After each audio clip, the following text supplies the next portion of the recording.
You know, when you think of the Second World War, the Battle of Stalingrad just looms massive. It's always called the turning point on the Eastern Front, right? This epic, titanic struggle that supposedly bled the German army dry. But what if that whole story is a little off? What if the fate of Germany's entire Sixth Army was already sealed, not in the rubble of the city, but months before a single German soldier even got there? That is the central question we are digging into right here, because the evidence, well, it strongly suggests that Stalingrad wasn't just a battle that was lost. It was the unavoidable, catastrophic end to a wild gamble that was doomed from the very second it started. So, to really get this, you've got to understand the mindset at the top. Back in 1941, Hitler invaded the Soviet Union with this supreme, almost delusional confidence. He genuinely thought it would all be over in 6 weeks. Spoiler alert, he was dead wrong. Because see, by the end of that year, Germany wasn't celebrating a quick victory. It was staring down a full-blown crisis. This wasn't a war of choice anymore. It was fast becoming a war of pure desperation. Okay, so let's just lay it out. The Blitzkrieg had been stopped dead in its tracks right at the gates of Moscow. Germany was getting desperately low on pretty much all raw materials, especially oil. And then, boom, the real game changer. In December 1941, the United States officially enters the war. Now for Hitler, the industrial power of the US was a total nightmare. He knew his window to win this thing was slamming shut and fast. He needed a knockout blow, and he needed it now. And that knockout blow was supposed to be a plan called Operation Blau. This was the big 1942 summer offensive, aimed straight for the oil fields of the Caucasus. On paper, it was brilliant.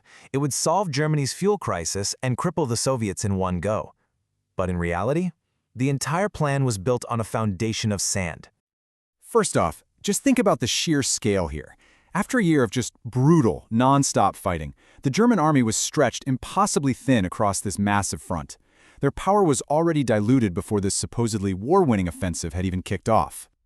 So this is the crucial part. There were 3 fatal flaws just baked into Operation Blau from day one. First, logistics. The distances were insane, and German supply lines were already an absolute mess. Second, to cover their flanks, they had to rely on Allied armies from places like Romania and Italy who, well, they had the numbers, but they just didn't have the heavy gear the Germans did. And number 3, and this is the big one, they once again completely, totally underestimated their enemy.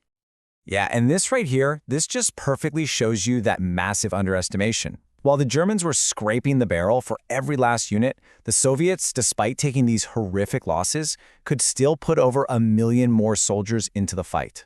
And they were just constantly churning out new tank and air armies from factories they had moved way east, beyond the Ural Mountains. You see, the Germans were fighting the war they thought they were in. The Soviets were fighting the war that was actually happening.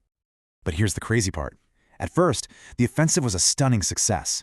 The Red Army just seemed to be melting away, retreating in total chaos. And this early success, well, it led Hitler to make a single, catastrophic decision, fueled by pure, uncut hubris. Okay, so this slide is absolutely key. This is the exact moment it all goes sideways. The original plan was really risky, but it was logical. You secure one area, then you move to the next. But on July 23rd, Hitler sees the Red Army falling back, gets overconfident, and just throws the whole plan out the window. He orders his forces to split, sending one army group south to the oil fields and another, the Sixth Army, east to grab the city of Stalingrad. At the same time, he basically turned one massive gamble into 2 impossible ones. I mean, you really can't overstate the arrogance here. He was so sure of victory that at the very moment he's splitting his main force in 2, he actually starts transferring elite units away from the front to go deal with other, less important things. He was actively weakening an already overstretched army. It's just mind-boggling. And of course, those huge strategic mistakes on the map created an absolute nightmare on the ground. The drive to Stalingrad stopped being a lightning advance and turned into this slow, agonizing crawl into a logistical black hole. And the heart of that problem? It can be boiled down to one single, shocking number. 3. That's it. Not 30, not 13, just 3 single-track railway lines were available to supply that entire massive southern front. It created a traffic jam of trains that was miles long, completely unable to get vital supplies to the men at the front. So what does that bottleneck mean? Well, it means shortages of everything. I'm not just talking about bullets and shells. We're talking food, fuel, and all the spare parts you need to keep your tanks and planes in the fight. The Sixth Army was literally being starved of the tools it needed to fight long before the Soviets ever surrounded it. And if you need one detail to understand just how bad it was, here it is.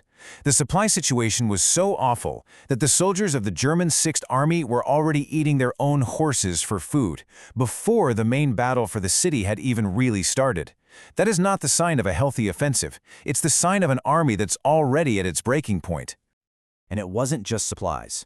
German soldiers soon found out they were often outgunned. They ran into the Soviet T-34 tank, and it was a total shock. Its sloped armor made it incredibly tough to knock out. In fact, Germany's own top tank experts later admitted it was, and I quote, the best tank they had ever encountered. And behind all these numbers and strategic blunders, you have to remember, there were real people. There's this letter from a German soldier, Fritz Luderitz. He wrote home about marrying his fiancée by proxy, basically a marriage on paper, because as he put it, he expected he would never see her again. He was later reported missing, presumed dead. Just one of hundreds of thousands of lives consumed by this fundamentally flawed plan. So, all of this, it perfectly set the stage for the final, bloody act. With the German 6th Army bogged down in Stalingrad, its flanks being protected by those weaker Romanian armies, and its supply lines in total chaos, the Germans weren't just vulnerable. They were, frankly, a sitting duck. And the Soviets hit them hard with Operation Uranus. Now, this wasn't some miracle play out of nowhere. It was the logical, brutal exploitation of all the weaknesses the Germans had created for themselves.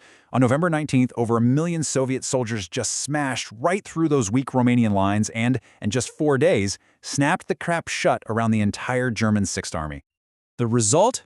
A catastrophe on a scale that is, well, it's just hard to wrap your head around. Around 500,000 Axis soldiers were either killed, wounded, or captured in and around that city. But, and this is so important to remember, the Soviet cost was even more horrific. They suffered well over 1 million casualties. It remains the single bloodiest battle in all of human history, which just tells you something about the sheer ferocity of it all. And what about Hitler, as his army was freezing and starving to death inside that pocket? He was completely disconnected from reality. He sent these messages promising that help was on the way, that he'd do everything in his power to support them, all while forbidding them from trying to break out. He was basically condemning his own men to either death or a Soviet prison camp.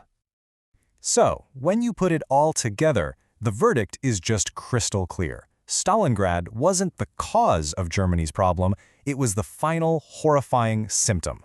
The entire summer campaign was a reckless gamble, built on fatally underestimating the Soviets and catastrophically overestimating their own strength, and especially their supply lines. The disaster was locked in the moment Operation Blue was conceived. Which leaves us with one last big question to think about. Was Stalingrad the one single mistake that cost Germany the war on the Eastern Front? Or was it just the most famous, most horrifying proof that by 1942, Germany was already fighting a war against enemies with more men, more materials, and more resolve, a war it simply could no longer win?